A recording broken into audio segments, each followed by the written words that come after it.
ওয়ালাইকুম সালাম ওয়া রাহমাতুল্লাহি ওয়া বারাকাতুহু। আমার নাম সিরাজ মিয়া, ৭০।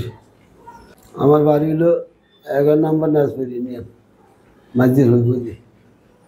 মিনিস্ট্রি করছিলাম, এই জন্য আমি এখানে আমার ছেলেরা আমি নিচে ভর্তি করছি।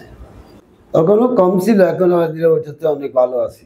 সমস্যা ওই হাত পা চলতো না, কম চলতো। তখন আমার ঢাকা নিচে, ঢাকার তো আবার লগে লগে লই আসে ডাক্তার তো কি ট্রিটমেন্ট আনি এখানে ভর্তি করছি। আমি জীবন আনতে ইমাম হোসেন স্যার, ওনার ট্রিটমেন্ট মানে আমার অসুখ ওটা ফরত তুলে চলে ৪-৫ বছর।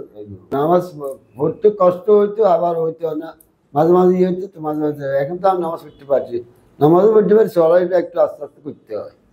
আচ্ছা, একটু পরিবর্তন আছে আলাদা, যেটা হাঁটা চলা করতে দিতাম না, এটা তো এখন হাঁটা চলা করতে পারি, ইয়ে করতে পারি।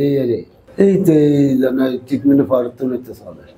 এখনো ট্রিটমেন্টে আছে না, উনি ডাক্তার ভালো, উনি ডাক্তার ভালো। এই জন্য তো বারবার উনাকে আসতে হয়, প্রতি মাসে একবার আমি আসতে হয়। আজ একটু ভালো আছে।